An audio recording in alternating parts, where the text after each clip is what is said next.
Zuallererst wichtig zu verstehen, ihr erschafft ja eure Realität. Und ich sage das so oft, bis ich es nicht mehr sagen muss. Ich höre es dann auf zu sagen, wenn eine Gruppe, mit der ich arbeite, es komplett verkörpert hat. Dann brauche ich das nicht mehr sagen. Also, wenn euch die Öhrchen schon bluten, tut mir sehr leid. Es gibt noch ein paar, die müssen das noch öfter hören. Oder ihr, bis es wirklich verkörpert ist. Ihr erschafft eure Realität. Aber ihr erschafft euch auch kleine Indizienpunkte, Synchronizitäten. Und Synchronizitäten sind Kommunikationswerkzeuge eurer Seele mit sich selbst, aber als der Mensch. Das heißt, eure Seele hat diesen Menschen, er schafft diesen Avatar. Aber er schafft ihn auch so, dass er manchmal ein bisschen blind ist, ein bisschen doof ist, sag ich mal.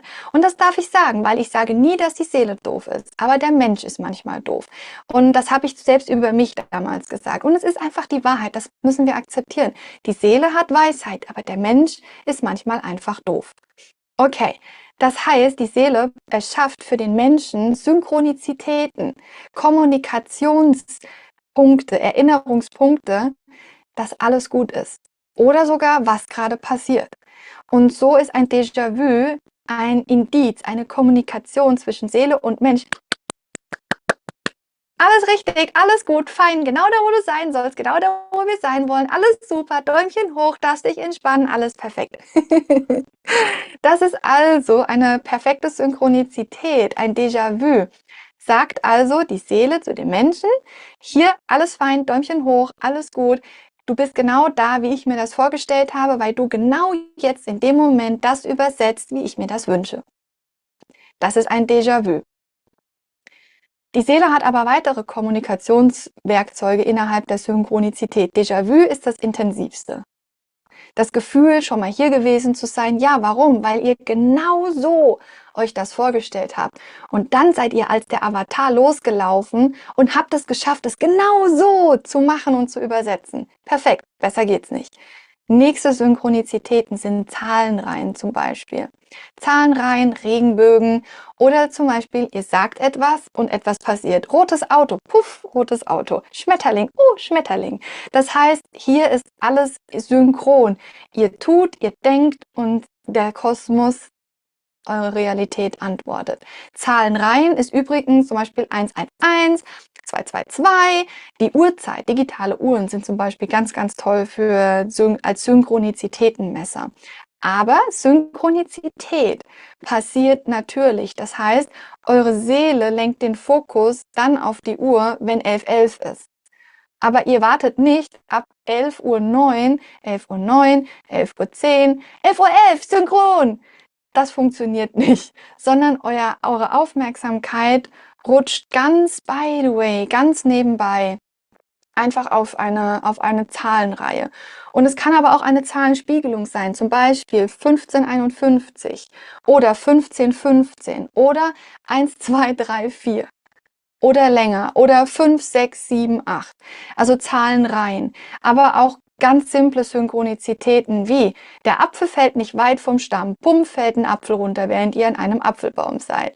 Oder rotes Auto, grünes Auto, zack, fährt ein rotes Auto, nächstes ein grünes Auto vorbei.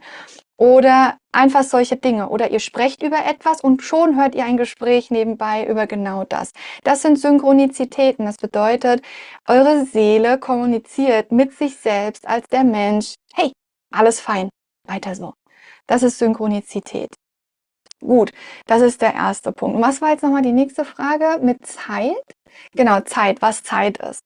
Zeit ist euer Bewusstsein und eure Perspektive. Und Zeit ist nicht Minuten, Stunden, Tage, Wochen, Monate. Das ist eine Zeitsynchronisierung. All die Uhr, die ihr habt und der Kalender ist eine Zeitsynchronisierung oder eine Bewusstseinssynchronisierung. Wenn ich möchte, dass ein Kollektiv leicht zu beeinflussen ist, beginne ich ein Kollektiv in der Perspektive von Raum und Zeit zu synchronisieren. Das heißt, jetzt ist 8 Uhr oder jetzt ist hier bei uns 21:30 Uhr bei allen. Das hilft, ein ganzes Kollektiv zu synchronisieren. Und wenn man mal beobachtet, pro Zeitzone gibt es gewisse Muster innerhalb eines Kollektives. Geht ihr an einen anderen Ort, in einer anderen Zeitzone, gibt es dort andere Muster innerhalb dieser Zeitzone. Trotzdem ist die Uhr und der Kalender eine Bewusstseinssynchronisierungsmaschine, also ein Bewusstseinsmesser in einer gewissen Art und Weise. Aber wie ihr Zeit wahrnehmt, ist ganz individuell. Wenn ihr irgendwann zu Meistern eurer Realität werdet und die Metaphysik versteht und die Realitätsfabrik lernt zu bearbeiten und ihr könnt nur eure eigene Realitätsfabrik bearbeiten, ja, dann beginnt ihr sogar auch Zeit auszudehnen, weil ihr wisst, dass Zeit nicht existiert, sondern Zeitbewusstsein ist. Und dann kann es sein, dass ihr in einer Stunde Dinge erledigt und ganz entspannt erledigt, die man eigentlich in 3 Stunden macht.